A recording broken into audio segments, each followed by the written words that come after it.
परमेश्वर के नाम को महिमा मिले। सबको जय मसीह की। मैं परमेश्वर पिता का धन्यवाद देता हूँ इस समय के लिए। और आज हम परमेश्वर के वचन से सीखेंगे। जो परमेश्वर ने मेरे हृदय में अपने वचन को डाला वो मैं आप सबके सामने बांटना चाहता हूँ। और आज का मेरा जो मुख्य विषय है वो ये है कि प्रभु यीशु मसीह हमारी ज़रूरतों को पूरा करता है। परमेश्वर हमारी ज़रूरतों को पूरा करता है। हम बाइबल में परमेश्वर के कई नामों को हम देखते हैं और उनमें से परमेश्वर का एक नाम है यहोवा ईरे, जिसका अर्थ है परमेश्वर हमारी सारी आवश्यकताओं को पूरा करने वाला परमेश्वर है। प्रभु पूर्ति करने वाला परमेश्वर है। हम जब उत्पत्ति की पुस्तक उसका 22 अध्याय और 14 आयत पढ़ते हैं, यहाँ पर अब्राम की जब परीक्षा हुई तो अब्राम जब अपने इकलौते बेटे इसहाक को वेदी पर बलि करने के लिए चल पड़ा और जब वो हाथ बढ़ाकर अपने बेटे इसहाक को घात करने लगा, तब वहाँ पर परमेश्वर की आवाज़ है जो अब्राम को सुनाई देती है और परमेश्वर कहता है कि इस लड़के पर हाथ मत बढ़ा। और उसके बाद देखते हैं कि वहाँ झाड़ियों के पीछे एक मेढ़ा फंसा हुआ दिखाई देता है और वो उसको लेकर अपने पुत्र के स्थान पर बलि करता है। और अब्राम उस जगह का नाम यहोवा ईरे रखता है, जिसके अनुसार आज तक भी कहा जाता है कि यहोवा के पहाड़ पर उपाय किया जाता है। आज हम परमेश्वर पर विश्वास कर रहे होंगे, लेकिन किसी ना किसी परिस्थिति से होकर हम आर्थिक तंगी से होकर गुजर रहे होंगे। मैं आप लोगों से कहना चाहूँगा, परमेश्वर पर विश्वास करें। परमेश्वर है उपाय करने वाला परमेश्वर, वो यहोवा ईरे है। और हम एक और चीज़ देखते हैं कि परमेश्वर ने जब अब्राम की परीक्षा की तो इसहाक ही को क्यों परमेश्वर ने कहा कि तू बलि कर दे।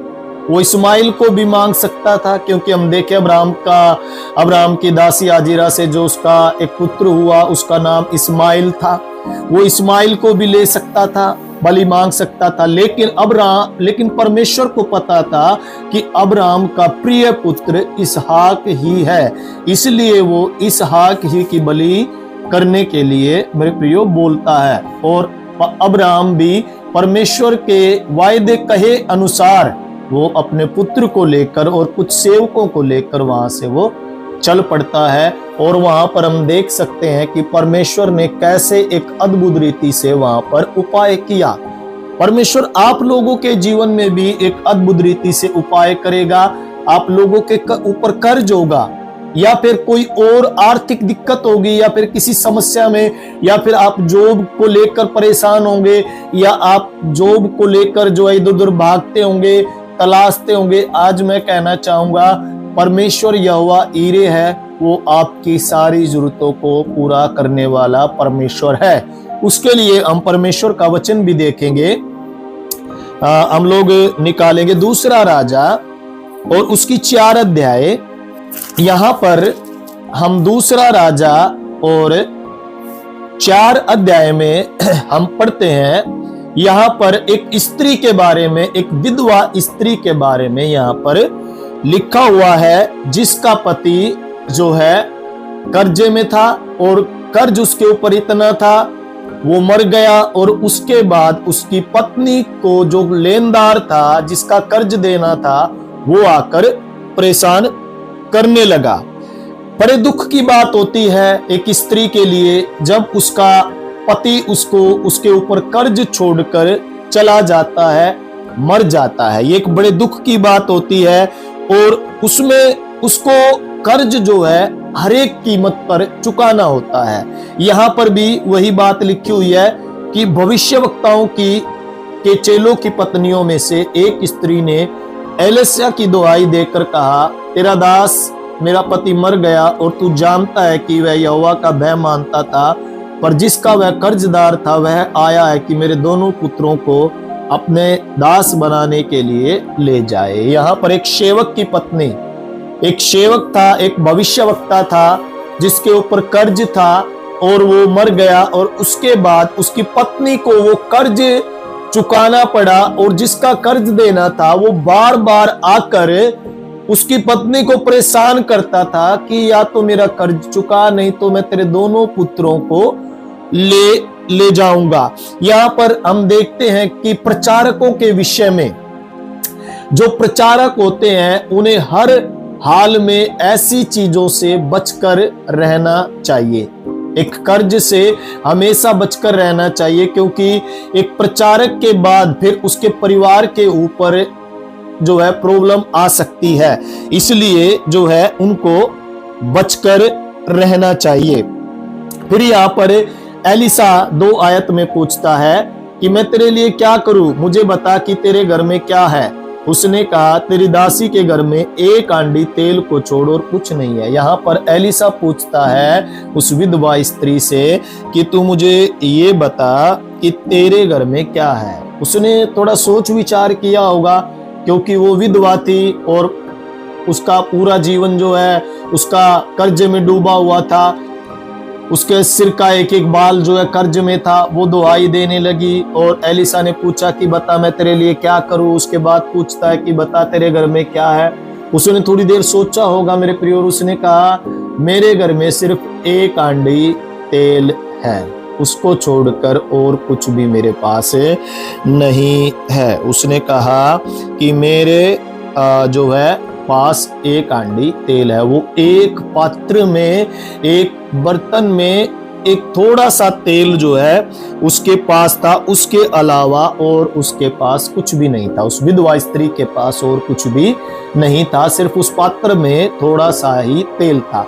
जब परमेश्वर ने मूसा को बुलाहट दी और इजराइलियों को मिस्र से निकालने के लिए कहा, तब भी मूसा के पास कुछ नहीं था। धन नहीं था, अच्छे कपड़े नहीं थे और कोई योग्यता नहीं थी। सिर्फ मूसा के हाथ में एक लाठी थी। और मेरे प्रियो, उसी लाठी के द्वारा मूसा ने, हम पढ़ते हैं, लाल समुद्र को 2 भाग किया, चट्टान में से जो है पानी निकाला, उसी एक लाठी के द्वारा। और वही बात यहाँ पर वो विधवा स्त्री कहती है कि मेरे पास तो सिर्फ जो है थोड़ा सा पात्र में तेल है। एलिया भी जब सारपत की विधवा के पास गया तो सारपत की विधवा ने भी उससे कहा कि मेरे पास सिर्फ 1 रोटी और मुट्ठी भर मैदा और थोड़ा सा तेल है कि मैं 1 रोटी बनाऊंगी और उसके बाद हम खाएंगे, मैं और मेरा बेटा उसके बाद मर जाएंगे। मुट्ठी भर मैदा उसने बताया। और हम देखते हैं उस थोड़े से मुट्ठी ही के मैदे से उसने भी खाया और उसके घराने ने भी खाया। और उस एक लाठी से परमेश्वर ने लाल समुद्र को 2 भाग कर इजराइलियों को पार निकाला और उसी लाठी के द्वारा चट्टान में मारकर उसने इजराइलियों को पानी भी पिलाया। इसलिए आज जो आपके पास थोड़ा है, परमेश्वर उसी में है जो पूर्ति करने वाला परमेश्वर है। इसलिए यहाँ पर हम देखते हैं उसने कहा कि मेरे पास तो थोड़ा सा जो है पात्र में तेल है। आज परमेश्वर उस थोड़ी सी ही चीज में जो है पूर्ति करने वाला हमारा परमेश्वर है। परमेश्वर को ज्यादा कुछ नहीं चाहिए, बस वो थोड़ा सा जो है, जो हमारे पास है, वो हमें प्रभु के सम्मुख लेकर जाना चाहिए। परमेश्वर उसी में है जो पूर्ति करने वाला परमेश्वर है। जब प्रभु यीशु मसीह के पास 5000 लोगों की भीड़ आई, उसमें से हम देखते हैं कि 2 मछलियां थी और सिर्फ 5 रोटी थी। और उसके बाद जब उस लड़के ने, छोटे लड़के ने यीशु मसीह को दे दिया, समर्पण कर दिया उन अपनी खाने की वस्तुओं को, तो उसके द्वारा हम देखते हैं कि 5000 लोग खाकर तृप्त हुए। थोड़ी सी 5 रोटी और 2 मछली, थोड़ी सी, मैं समझ सकता हूं कि ये एक व्यक्ति का भोजन होगा एक समय का, लेकिन वहां पर 5000 लोगों ने जो है खाया और 12 टोकरे भी जो है बच गए। 12 टोकरे भी वहां पर बच गए। उस थोड़ी सी वस्तु के द्वारा परमेश्वर ने उनको बढ़ा दिया। आज हम ये ना सोचे कि मेरे घर में थोड़ा सा है, जो भी है वो परमेश्वर के पास लेकर आए परमेश्वर के सामने समर्पण करे। परमेश्वर है, उसकी पूर्ति करने वाला परमेश्वर है। यहाँ पर जब उसने कहा कि तेल है, पात्र में थोड़ा सा तेल है, तेल मेरे प्रियो पवित्र आत्मा का प्रतीक है। मैं आपको बताना चाहता हूं, जो तेल है वो पवित्र आत्मा का प्रतीक है। प्रभु की सेवा करने वाले बहुत से लोग ये कहते हैं कि हमारे पास धन नहीं है, हमारे पास ज्ञान नहीं है, हमारे पास कोई योग्यता भी नहीं है, हमारे पास चतुराई भी नहीं है, और कोई ऐसे हमारे पास सपोर्टर भी नहीं है जो हमारी मदद कर सके। मैं उनसे ये कहना चाहूंगा, यदि उनके पास पवित्र आत्मा है, पवित्र आत्मा है, तो उनके पास सब कुछ है। क्योंकि बगैर पवित्र आत्मा अगर हमारे पास नहीं है तो हमारे पास फिर सब कुछ होते हुए भी हमारे पास कुछ नहीं होगा। यदि हमारे पास कुछ भी नहीं है, योग्यता नहीं है, चतुराई नहीं है, या फिर सपोर्टर नहीं है, या हम जो है धनवान नहीं है, और पवित्र आत्मा यदि हमारे पास है, तो मैं कहना चाहूंगा हमारे पास सब कुछ है। यहाँ पर इस स्त्री के पास जो है लिखा हुआ है कि एक पात्र में थोड़ा सा तेल था, और उसके बाद उसने कहा कि उसने तू बाहर जाकर अपनी सब पड़ोसिनियों से खाली बर्तन मांग ले और थोड़े बर्तन न लाना। यहाँ पर प्रभु ने कहा कि थोड़े बर्तन ना लेकर आना, बहुत ज्यादा बर्तन लेकर आना, क्योंकि समस्या का हल उसी तेल से निकलने वाला था। जो थोड़ा सा तेल उस पात्र में था, उसी से समस्या का हल निकलने वाला था। और प्रभु के दास एलिसा ने कहा, अपने पड़ोसिनियों के पास जा और बर्तन ले आ, जितने तुझे बर्तन मिले वो सब बर्तन ले आ, और थोड़े ना लेकर आना, ज्यादा बर्तन है तू लेकर आना। और उसके बाद कहता है, फिर तू अपने बेटों समेत अपने घर में जा और द्वार बंद करके उन सब बर्तनों में तेल उंडेल देना, और जो भर जाए उन्हें अलग रखना। यहाँ पर लिखा है कि अपने घर में जा और द्वार बंद कर। प्रभु यीशु मसीह भी हमें मत्ती की किताब जब हम पढ़ते हैं, वहां पर कहता है कि अपनी कोठरी में जा, द्वार बंद कर और प्रार्थना कर। मैं जितने भी इस संदेश को सुन रहे हैं, मैं उन सब से कहना चाहूंगा कि जब भी आप किसी भी कार्य के लिए जाए, या अपने काम पर जाए, या फिर कोई सेवक प्रचार करने के लिए जाए, उसे सबसे पहले तैयारी करनी है, प्रार्थना। उसे अपने घर के अंदर जाना है, द्वार बंद करना है, जैसा प्रभु यीशु मसीह ने हमें समझाया है, और गुप्त में पिता से बात करनी है, और फिर बाहर निकलकर लोगों को बांटना है। सबसे पहले हमें अपने आप को तैयार करना है, और तैयार हम कब हो सकेंगे? जब हम एक कोठरी में जाएंगे, द्वार बंद करेंगे, सबसे अलग एकांत में होकर। जैसे उसने कहा, तो अपने परिवार के साथ, अपने बेटों के साथ अंदर जा और द्वार को बंद कर लेना, और तेल उंडेलते जो है जाना। हम भी जब प्रार्थना करते हैं मेरे प्रियो, एकांत में जाकर, तो पवित्र आत्मा हमारे ऊपर उतरेगा, पवित्र आत्मा से हम भर जाएंगे, और बाहर निकलकर फिर अपने बेटों उसके बाद कहता है 5 आयत में, तब वह उसके पास से चली गई, अपने बेटों समेत अपने घर जाकर द्वार बंद किया। तब वे तो उसके पास बर्तन लाते गए और वो उडेलती गई। देखिए, थोड़ा सा तेल था एक पात्र में, और लिखा उसके बेटे बर्तन लाते गए, वो उंडेलती गई, बेटे बर्तन लाते गए, वो उंडेलती गई, लाते गए, उंडेलती गई। जितने भी बर्तन लेकर आई थी, उसके खुद के बर्तन भी और पड़ोसियों के बर्तन भी, लिखा हुआ कि वो सारे तेल से भर गए। 6 आयत में कहता है, जब बर्तन भर गए, देखिएगा, जब बर्तन भर गए, जितने भी उसके पास थे वो सारे बर्तन जो है भर गए। और उसके बाद लिखा हुआ है, वो कहती है कि मेरे पास एक और भी ले आ। उसने उनसे कहा, और बर्तन तो नहीं रहा, तब तेल रुक गया। देखिएगा, जब सारे बर्तनों में तेल जो है भरना भर दिया, और जब बर्तन बंद हो गए, तब तेल जो है रुक गया। मेरे प्रियो, मैं आप लोगों को बताना चाहूंगा कि हमारे ऊपर भी कर्ज है, पूरे जगत का हमारे ऊपर कर्ज है। हम जितने भी प्रभु यीशु मसीह को मानने वाले हैं, और प्रभु यीशु मसीह ने कहा कि तुम जाओ सब जगत के लोगों को सुसमाचार सुनाओ, इसका मतलब ये है कि हमारे ऊपर भी कर्ज है, हमें उन्हें सुसमाचार देना है। हमें उन्हें सुसमाचार बताना है, क्योंकि हम भी कर्जे में हैं इस समय। हो सकता है कि पैसों का कर्ज हमारे ऊपर नहीं होगा, लेकिन एक बहुत बड़ा कर्ज प्रभु यीशु मसीह हमारे ऊपर छोड़ कर गया है।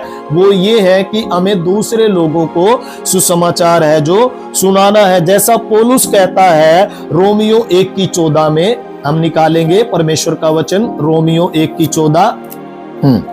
रोमियो 1:14 में लिखा है, मैं यूनानियों और अन्य भाषियों का और बुद्धिमानों और निर्बुद्धियों का कर्जदार हूं। देखिएगा, कर्जदार पौलुस यहां पर कहता है कि मैं यूनानियों का और अन्य भाषियों का, अन्य जातियों का, जो अलग भाषा बोलते हैं, जो भिन्न भिन्न भाषा बोलने वाले, और बुद्धिमानों और निर्बुद्धियों का मैं कर्जदार हूं। हमें ऐसा नहीं है कि हम बुद्धिमान लोगों के पास ही जाए, हमें निर्बुद्धि लोगों के पास भी जाकर प्रभु का सुसमाचार सुनाना है।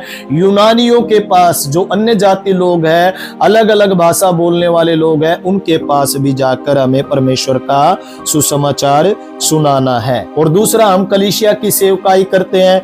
कलीसिया का कर्ज भी हमारे ऊपर है, हर एक विश्वासी का कर्ज भी हमारे ऊपर है कि हम उन्हें प्रेम का दर्शन कराएं। कई कलीसियाओं में विश्वासी बोलते हैं कि हमसे जो है प्रेम नहीं किया जाता। नहीं, मैं हर एक सेवक से कहना चाहूंगा, जो हमारी कलीसिया में आने वाले विश्वासी भाई बहन हैं, उनसे हमें प्रेम करना चाहिए, क्योंकि हम कर्जदार हैं। और हर एक विश्वासी से हमें जो है प्रेम कराना चाहिए, प्रेम का दर्शन कराना चाहिए। जैसा रोमियो की पत्री उसका 13 और 8 आयत कहता है, रोमियो 13 की और 8 में परमेश्वर का वचन कहता है यहाँ पर,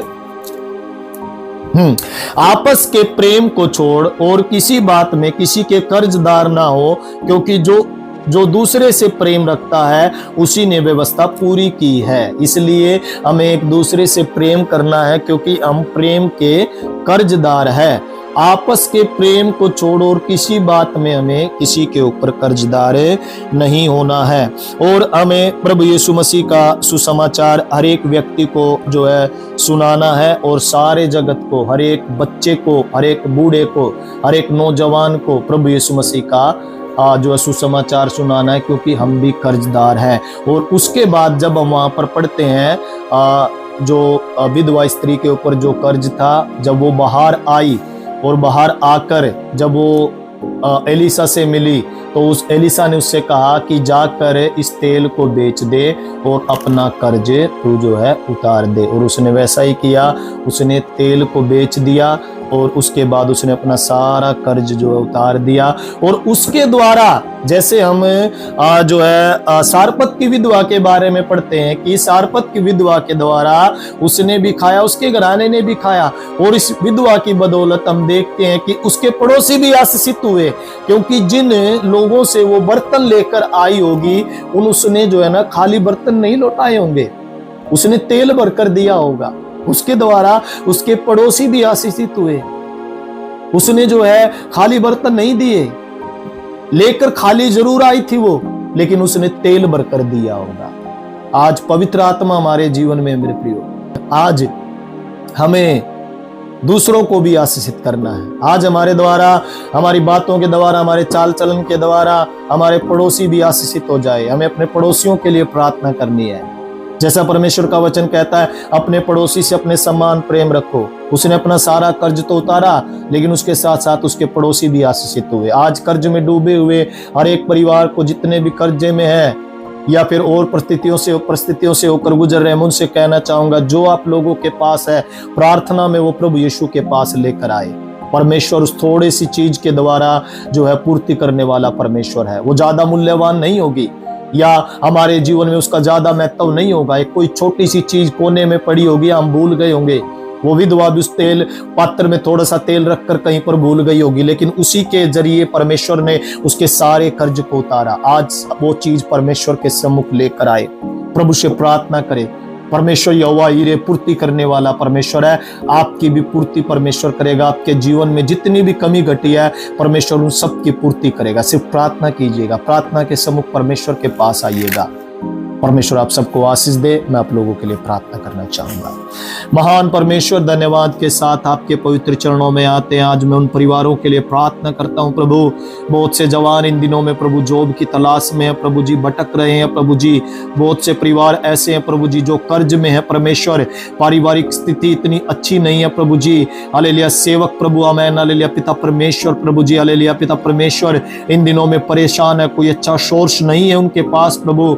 लेकिन मैं प्रार्थना करता हूं प्रभु यीशु के नाम में, जितने संदेश को सुन रहे प्रभु जी, उन परिवारों में प्रभु तेरी प्रभु जी हालेलुया आशीष आने के लिए, उन सेवकों के प्रभु जी सेवकाई में एक नया काम होने के लिए प्रभु जी मैं आपसे प्रार्थना करता हूं पिता। तेरा धन्यवाद हो प्रभु, तूने थोड़े से प्रभु जी आमेन हालेलुया प्रभु तेल के द्वारा प्रभु हालेलुया हालेलुया एक बड़ा कार्य किया प्रभु जी। और प्रभु हालेलुया जितनों के अंदर पवित्र आत्मा नहीं है प्रभु, तेरे वरदान नहीं है प्रभु जी, हम प्रार्थना करते हैं प्रभु जी तेरे आत्मिक वरदान हर एक व्यक्ति के जीवन में आने के लिए पिता परमेश्वर आपसे प्रार्थना करते हैं। जो व्यक्ति संदेश को सुने परमेश्वर, वो प्रभु अपनी जगह में प्रभु जी हालेलुया आशीषित हो जाए प्रभु। पवित्र आत्मा इसी समय उसको स्पर्श करे और प्रभु जी एक नया काम उसके जीवन में हो जाए परमेश्वर। धन्यवाद देता हूं मैं परमेश्वर, धन्यवाद यीशु, धन्यवाद यीशु। इस समय प्रभु जी घर की बिगड़ी हुई हालात परमेश्वर ठीक हो जाए, बीमारी में जो व्यक्ति पड़ा है प्रभु जी वो चंगा हो जाए परमेश्वर, कर्ज में डूबा हुआ व्यक्ति प्रभु स्वतंत्र हो जाए परमेश्वर। धन्यवाद यीशु, धन्यवाद राजा, धन्यवाद देते हैं प्रभु यीशु के नाम में हम इस प्रार्थना को मानते सुन और ग्रहण कर पिता, आमीन आमीन। सो परमेश्वर का धन्यवाद हो, परमेश्वर आप सबकी जरूरतों को पूरा करे। और यदि आप भी प्रार्थना कराना चाहते हैं तो स्क्रीन के ऊपर एक नंबर दिया गया है, आप उस पर जरूर कांटेक्ट करें, हम आपके लिए प्रार्थना करेंगे। गॉड ब्लेस यू, प्रभु आप सबको आशीष दे।